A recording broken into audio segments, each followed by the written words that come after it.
Me da so to aso. Awo asuba baako miensa. A trust obi biara a wo pe nkwagye. Awo Awurade Yesu Kristo mu no. Amen. Awo so fa miensa ni nyina mu. Amen. Ti asem ni ye. Na me pese wo sha asem a me kayi nso. Christianity is about eternal life in Christ Jesus. Christosum ni nyina ne se wo benya da enkwagye e wo Awurade Yesu Kristo mu. Enti mama obi a na adaw e ba nkwagye a e ya nkora ti asem ni ye enkwagye wo hoyi e ya nkora enti etwa se wo pre na wo je wo kra nkwa e bra wo da so ti ase awa asase yi so no aha sei ana Nyankopon eye ne selection wunya wu pa asa enti makacho wa disho we mu say you must be born twice but you will die once. Etwase ya wu mienu na mo wu bewu ba kope. According to Hebrews chapter 9 verse 27, wasi etwase onipa ewu prekope na onipa na wu achi no atamuo eda ho. Ti asem ne ye. Enti mfa nkwagye eni agoro. Nyesa dabi obaya big mistake. Ti asem ne ye. Na me pese ne wo hye nsem a me de bra wi nso. Ba konkai Psalm 50 verse 1 to 5. Na ba ko son kai Philippians chapter 4 verse 17. Psalm 50 verse number 1 to 5. Kinka mame. Eti fi asa yamsompa. Oso onyamesompa. Onyankopon. Onyankopon. Awurade kasa. Ochadi ampon Awurade o kasa. Afrasa se frewie poye. Afrasa se frewie poye. De kosi na toye. Edi akosi awia atoye. Zion ho frewie paye no mu. Zion aho fa ewie payo. No Onyankopon firi shire. Emu na Onyankopon be fira shire. Onyankopon beba. Ye Nyankopon tumu ne betere ye pe. Obeba. No nyekom. Na tie me. Awurade ba onyekom. Oja nim hia de. Woja edina nim re hia de. Ehuma tuhu. Na hum so tuhu. Etwa no ho hia. Etwa Nyankopon ho hia. Afra sorofo aba. Ofra wo sorofo e wo soraba. Ni asase. Na afra asase so. Se obebu ne mayata. Se oba bebu ne mayata. Mama bu ama ho trefo na mamme. Ye preachers, evangelists, apostles, prophets, teachers. Ye mo abo Nyankopon ho trefo anu nyadai. Anu ne yagusu ayeye. Kinkai. Wana for the boss no me wa pam. Wana for the boss so kire se. Wana ni moja aso won so. Wana nya pam awo ni moja mu. Okay. Kinkai. I see. Aha. And osuro be kan etse ni akire. Na se be hia mu so. Wasuro ba be kan etse ni ayedai. Akire. Efrise. Onyankopon no be bu aten. Onyankopon ana ba be bu aten. Amen. Me pese be bia wo tie me na biara. Shansema me kayinso. Philippians chapter 2 verse 12. And chapter 2 12. And 4 12 2:12 kinkai. Philippians chapter 2 verse number 12. Proverbs 8 okay. verse 6 to 10. Nkwaje homodemmo. Wose nkwaje ade abai. Homodemmo. Enti sene nso se nkwaje ya bo homoden. Enti wose wo bomodi biara. Se wo kra anko sayim. Me ka no kra kira wonne. Yesu Kristo maya wo ba no. Brother, wo mama nipa ngoni biamo. Abi. Wo ba de pabene so. Jata kasia bi nam kwa so ba. No obetia obi aka. Sade ni nyuma ya dai. Esitie. Kinkai. Osenji madofo. Enti madofo. Sade mu yesitie da no. Sade mu yesutie da no. Enyese bra me wo mo nchen ko. Aya na nyese bra me wo mo nchen ko. Na immo mafe ya minni mu nchen titire no. Afi ya minni mu nchen titire no. Onfa so na hopopo nyamo. Obi bia wo tie me. Fosuro ene ahopopo. Fire wankasa onkwaje hu adwuma awie. Ti asɛm Okay, Proverbs chapter 8 verse number 6. Proverbs chapter 8 verse 6 to 10. Muntie. Me kan se mu da ho. Me baba kan sɛm a emu da ho. Me nu me bue de se metre. Ti asɛm ne yo. Me ntisa asofo ni bio. Me ya soma me.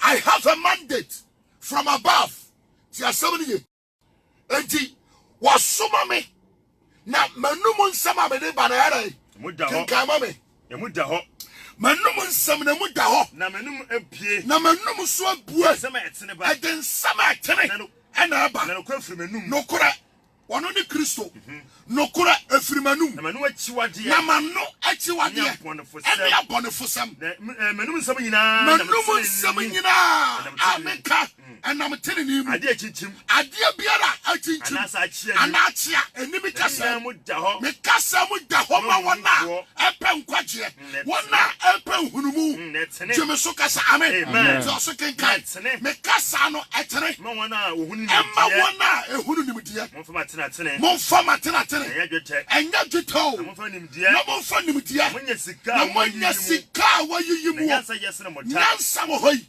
yɛka nyansa yɛka Jesus Christ na Jesus ɔyɛ sɛ mmota na afɛfɛdeɛ nyinaa wɔmfa nto nyansa ho baabi a wontie me biara kan Luke chapter 3 verse 16 baako nka John chapter 1 verse 33 na afei me mmra ɛnɛ deɛ no so wɔ sɛ mewie Luke 3:16 John chapter 1 verse 33 wotie me ɛnyɛ kwakwa o awieyɛ brɛ mu ne ɛwɔ yi muntie asɛm no ye mebatena afie aka sɛ biribi nam kwa so ba from last 2008 and 18 ana me hyɛ aseɛ ampaniampa yareɛ yɛ aba abɛdue 2020 beberanka bi anhyɛm sɛ bibia yɛ stand still me sa te afidie kuro yi so ka kyerɛ wo sɛ akristofoɔ mmoaboa mo ho na afi wei ayɛ year of preparation already seen as a fool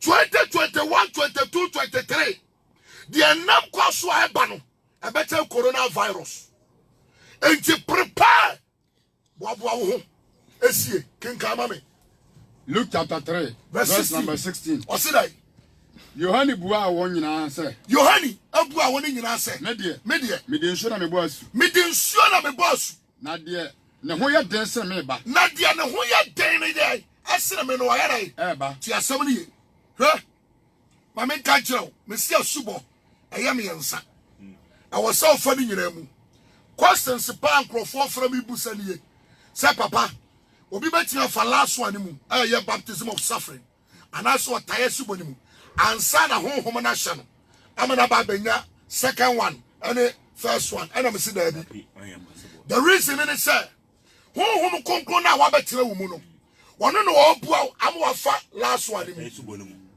and yes obi bi obefo ɔtaye subo mu obɛhye ase wontimi nyina atawati ase enti honhom konkro no a wonya na subo no a wa betere wo mu no won na ba bua wo ama last one ayo taye subo no watimi ayendio watimi atiram ade akwa wieye gyeme so kasa amen etitie asubo ya miensa ba ko de nipa na eye ba mienu aka na enye nipa eye Yesu Kristo na ana eye gyeme so kasa amen kinkai o se me de nsuo na me boasu on se waka John atuna numutio waso de nsuo na yedai eboasu anu di adanse se second one no enu enya nsuo but the twase wonya first one answer but nipa ne bi atimi nya second one no fi yafurum na honhom na betra ni mu arrested ntino na wa hye no ama na konya first one no bajawati ase no wa bo no aka ho ebi ne Jeremiah honhom konkoro ɛhyɛ no yafurum wɔso wonya nya mogya to ampo no na menim wo dada na my power ananya sa na matu ebe ne John the Baptist na nkasa hon konkro na wa hyɛ ne ma ɛwɔ ne nayam so wati ase ebi ne Samuel ɔno so hon konkro ayɛ ebi so ne Samson gyeme so kasa amen enti ɛno na nɔɔso afekan owi ɔsɛ me de nsuo me boasu na de ne ho yɛ den se me ba me de nsuo me boasu na de ne ho yɛ den ta me John the Baptist oba amen sasa me san ne mpaboa ho me sampo sa me san ne mpaboa mpo ɔno na ɔde hon konkono ɔno na ɔde honhom konkono ɛne wogya ɛbɔbɔmasu so wate ase enti sɛ wo pɛ Holy Spirit baptism a ɛyɛ Yesu Kristo na ɛyɛ enti kɔ ne nkyɛn na ko ka kyerɛ ne sɛ Awurade hume nso me mobo sane wado yesitie na fa honhom konkro no abomasu sane obo asuafo no sane obo hye ti asem ni busana kosise ode bebo enkom obi anka nche se ka se mama enkom obi nchira wo saa me pese ne uti asem America ni uje me so me pekasa amen ko kan wo de no ana wa wie. Okay, John chapter 1 verse number John 1:33. Ephesians 4:30. Na me die ankamini no no na de osuma me se mmabo na de osuma me se mmabo su onsuo mu no ono a na se me se eno ose me se dia obehu ne se hom dia obehu ne se hom konkoro risane abetena ne so ono ne dia obo su konkoro mu eti ho da bo su konkoro mu jeme so ka se amen ayomodifo azafo no da ebe was na abo majority ase ono difo no apod ho firi na pampam to ne nase chamaya sanema waya da boss jeme so ka se amen enti na nipa bebere cha bayiye ama nsore ma ne asem no wo ko asore na onya bayifuo se wo ko asore ho no asofore de ne sato so no wo ba fia wo ba so dan na wo wenam ebi wi so ya ebi wi ponkonam ani asem no ti asem ni Jesus enti suba to so mienu no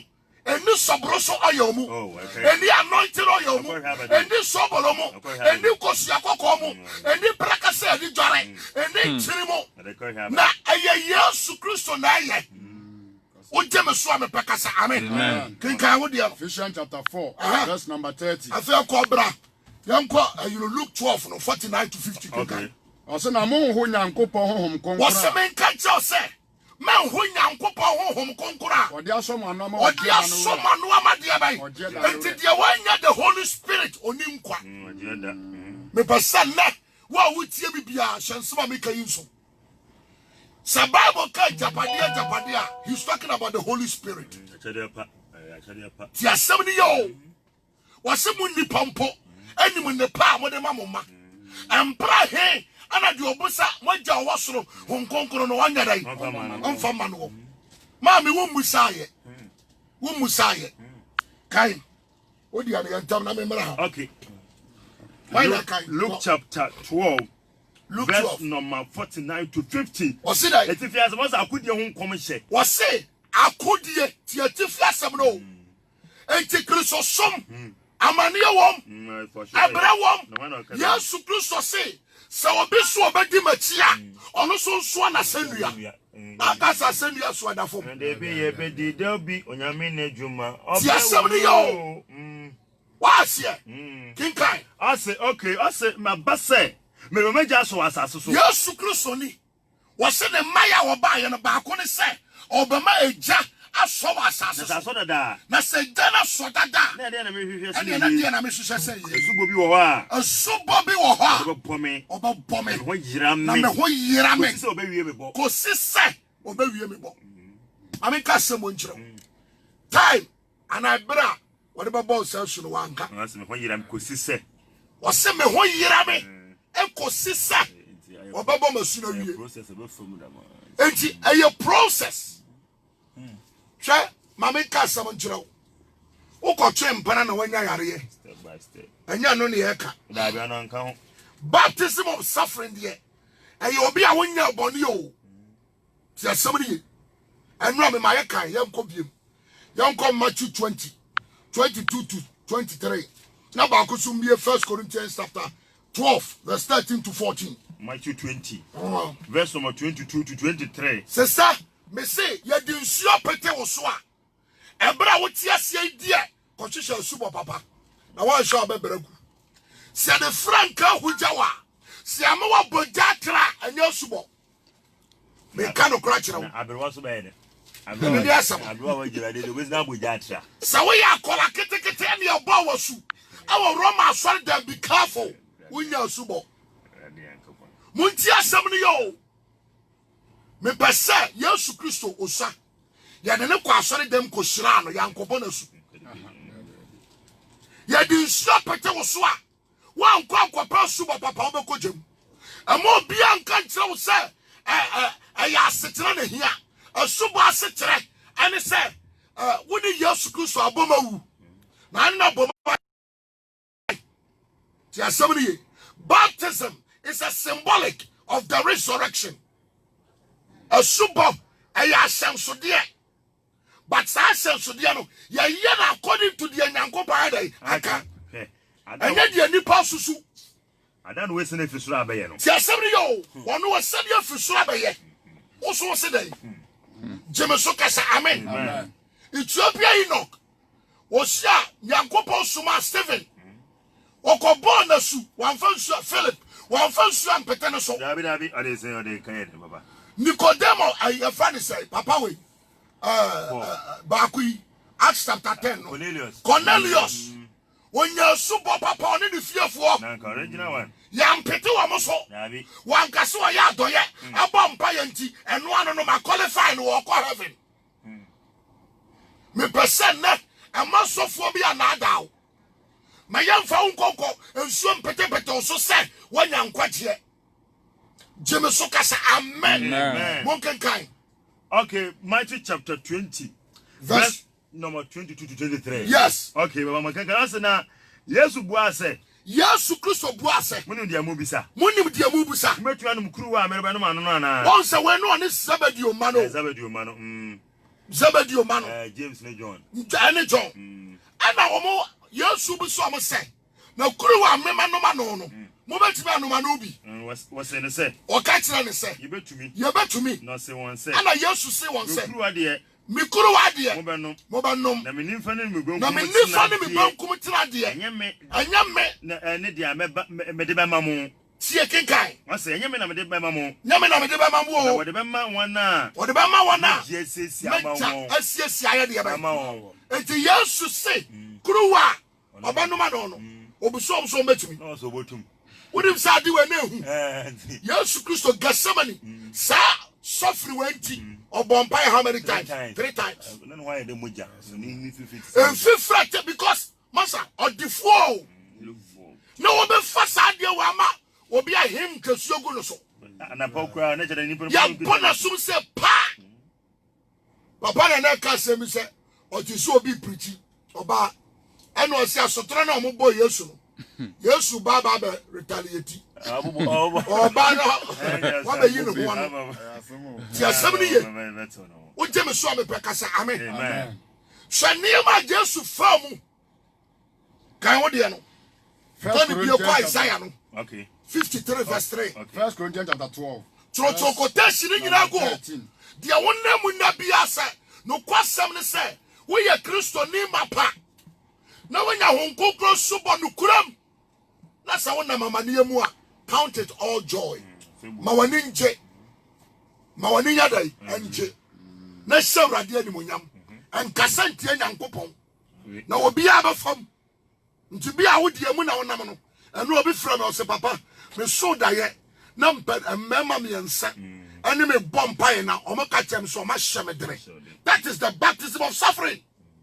Wo hear danger a wo de be dey wo de be fam enya sanya batao kinka mame. First Corinthians chapter 12 verse number 13 kinka asafo no ba koye wo se asafo no ba koye na ye nyina nso Yudafo Hilafo enko adishio boy na su honhom ba ko boy na su awo honhom ba ko mo na be ni pebia ba ko ama ya baba ya de ai it is a Holy Spirit baptism aya honhom konkoro asuba sa di pedua wonka ho sa the Ephesians 4 to 5 ka si ni pedua sai ba ko asuba ba ko gidie ba ko honhom so sai ba ko o jeme so am pakasa amen to so kenkan o ma ye nyina nom honhom ba ko nipadua nso ye kwa ba ko na nipadua kwa so sai ba ko na ye bebre na ebe dey bebre akọ ka wo de no. Okay, Isaiah chapter 53 verse number 3 no ase dey anja makan kana say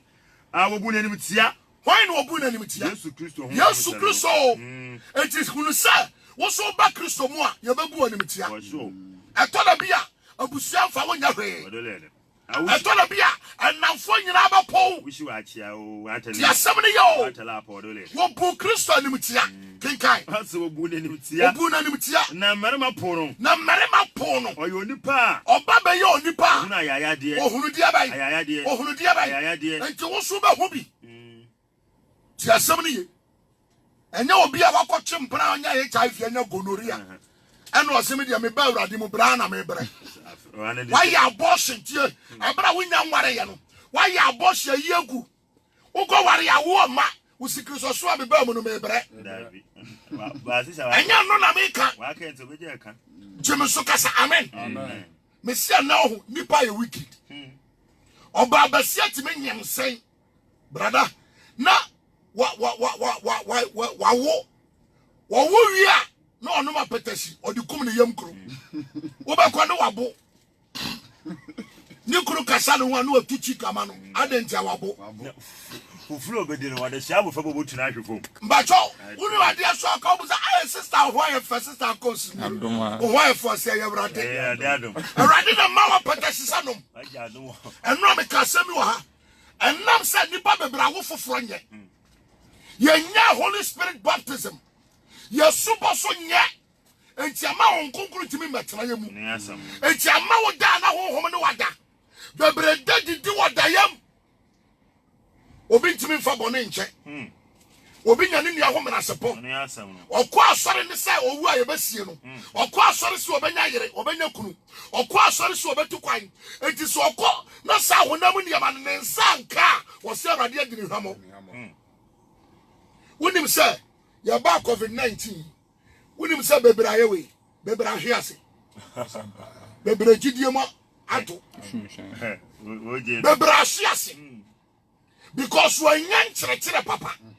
Because hon konkura nya dai ammo na su. Ya na nchefo nya bi ntobi papa. Enti se no mahwe ase. O jeme so amepakasa amen. Kinkai.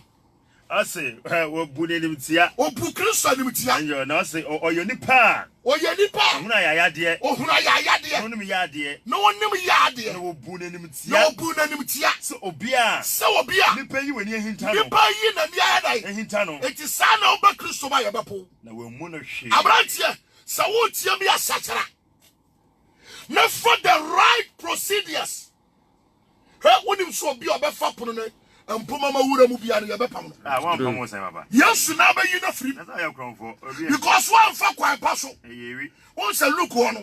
What say na Yesu hia nipa no mu hia na na look. Matthew 22. Matthew 22. Wasa awe oba ha mu ase. Wasi akwa bi ba betena mu bia no on Saturday ayadai. O mu nyina ahyehyɛ no. O bu sa awe. Na oba mu ha say nie. Say na Awurade bebu sankrofo. So Matthew 7:21-22. Wasi bebere say Awurade mi di udi ye say mi ye say osifiri me so komi ni mu da. Wa we de ntini. Wa wo ye de anyadai enkyere. Fa kwan papa so o. Nya suba ya papa. Enko kaka fi bi asa ye tons. Emfa nyankopon ni agro. Na wiase ba wie ya de wai. Agenefo me kasa kyerɛ mo. Yesu Kristo maya no aduru. Mumi yanhye na ya mrangu. Monkenkan. 2 Timothy chapter 3 verse number 12. Ko Na wana opese ode onyamesom patena. obi biara opese ode onyamesom patena se no. Kristo Yesu mu nyina. Kristo Yesu mu nyina. Obeta wo. Obaya dai. Mote. Mote. 1000. 2 Timothy 2:12. One day person de nyamesom pa ya dai. Etena se no. Wo so obaya dai. Meta. Enese tan wo a. Won se wa ba mabuo. Wonam de oil srasra wutirim ne omoma so. Follow me boy. So what you see? There's oil, favor oil. Awurade na manipa ani kan wo. Enya oil. Jeme so kasa amen. Amen. Enti me pese ba bia wo tie me biara. Sa wagye Yesu Kristo adin ko ade a, ani agidi a ani nnwuma no. Eye gidi wuye. Ti asabri.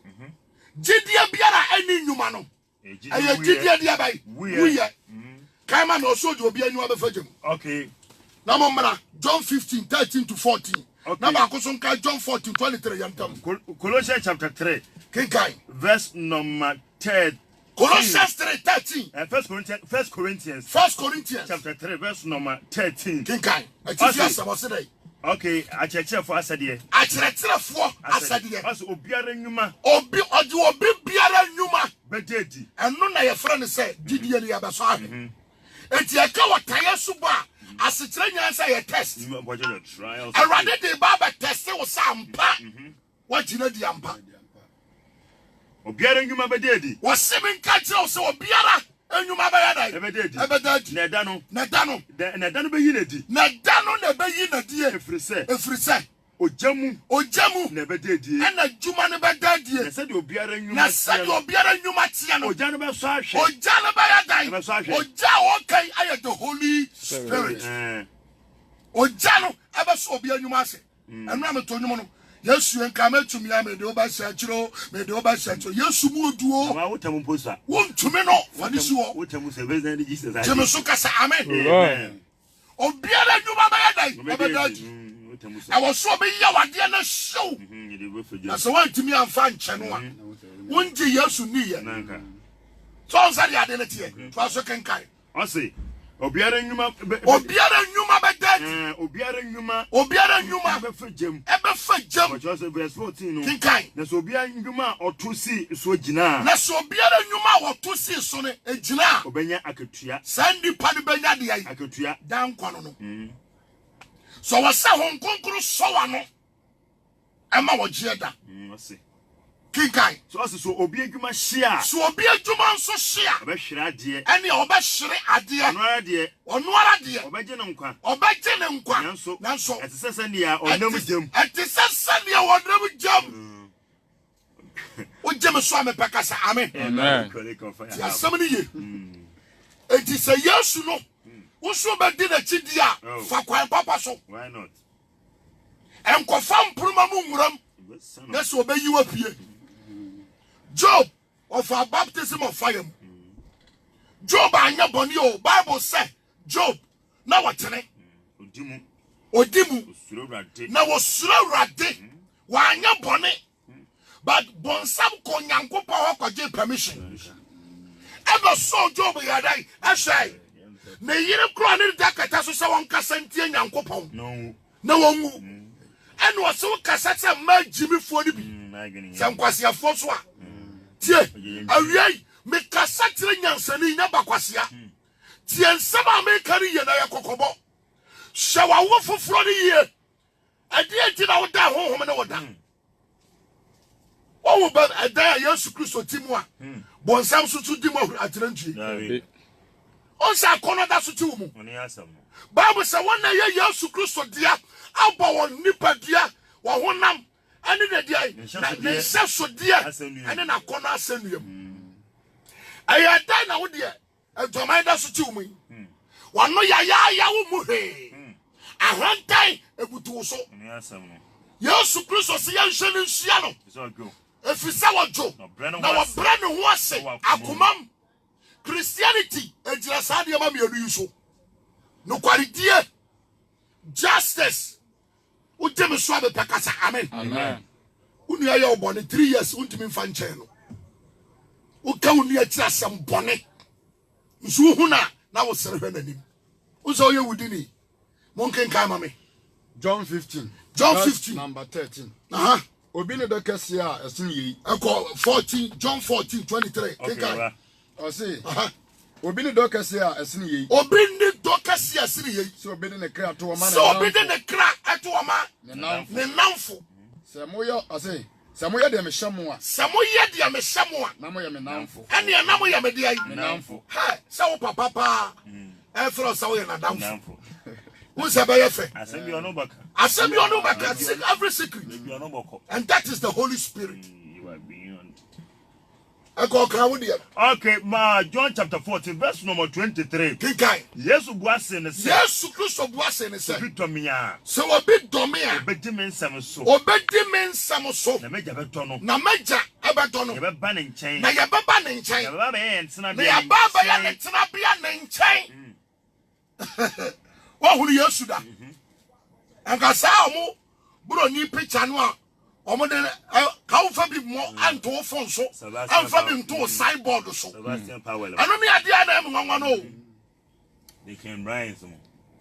ti asomni oba show ko ba ko ni fie na sa ade we na bo ne ho kakra ka ne holo Yesu fia. Never do have that. onim so ya antichrist also so ne koko so omuna ni bufu ati se nsuo bom kinkai wa wie Luke 26 Luke 26 enu Luke Hebrews 2:10 na 1 Peter 4:1 monka mame Hebrews chapter 2 verse number 1 Peter 4:1 aha kai no Luke no kinkai Hebrews chapter 2 Hebrews 2 verse number 10. verse 10 Onam amanehunu so duru ne payem. onam amanehunu so ana bedu dia bai Ne payem. enti se won fa amanehunu mu a wonya penta e wo awrade anim Yesu ka tira John the Baptist wo dia bomasu na tire ne nyina anya dia bai nshama enti se wonya suba ya papa wo tire ne nshama da to so kenkai Na efata de ne ntinyama nyina wo ho. na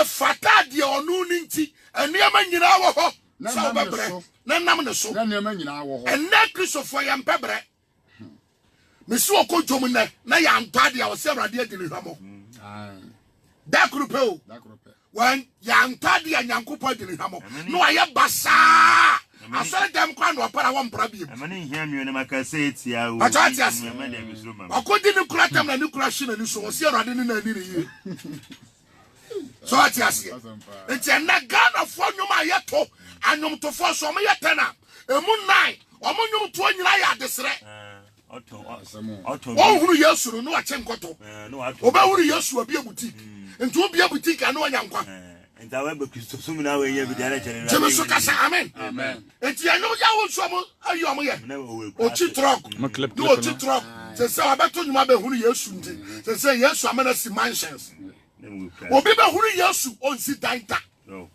jeme so kasa amen me ka cho say ye Kristo sumomo otaye wom asuba ya otaye ewom yawde wom kenkan O say o say na ya na adom no ana adom no one save is forever safe ana adom no ana Yesu ebebre ma me sade ya be ya me ho betome enti me ba Kristo suma enu o say me di hia sa ekomo nya ne wunti ehunu de wo mu na komo de wa ehon de behu se wo sori a wo pese de anase wo mura kenka ma me de ode ma bebre ba ni monyam no. de ode ma bebre ba ni monyam no Se wode won me se na Kristo ni fon kura se ya wo se aya bonsam eti am Bible nyina ya baye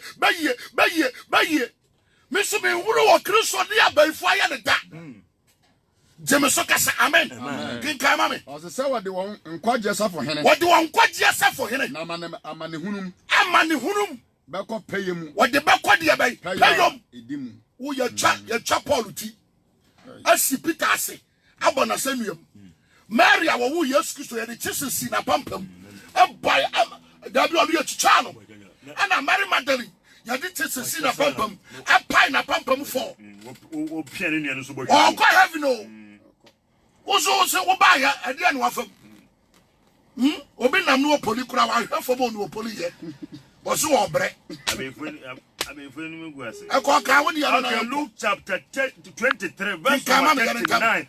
As an animal for was an for was an assembly no bako. Ni moyo for assembly no bako. Ya no say. O ya no say. Enya woni Kristo no. Na enya woni Kristo no. Jo hona je. Enya jo hona je. Na bako no bua no. Na bako no bua no ka say. E kan anim say. O kan anim say. Wonso Nyankopon. Enti wonsuro Nyankopon. So wo afabu okuru ya. So wo afabu okuru ya mu. Na yen de. Tene pepepe. Tene pepepe. Yen de say yen. Yen de say yen. Yen ne boyen so. Yen ne boyen so. Na we die. Onye mfumso ade biara. So ka say. Yesu. Se wo ba wahenie mu. Se wo ba wahenie mu. Eya ye dey. Eya ye dey. Baby a wo tie bi biara. Ye wo sobo mu miensa. E wo so fam ni miensa mu. Ansa na won kwagye awie paye wo Kristo mu. Me bom paye de mawo. E wo Yesu Kristo dinim se. Se wo nam otaye sobo ma, awrade shower dem. Na se wo ya dinim so awrade mu awo. On dan kura na din fa kire wo. Wo ma won tiase. Wo Yesu Kristo dinim. Amen. Amen. Era wa se ni monyam nka odin. Awrade mansem nso aba wo Yesu Kristo dinim. Amen. Amen.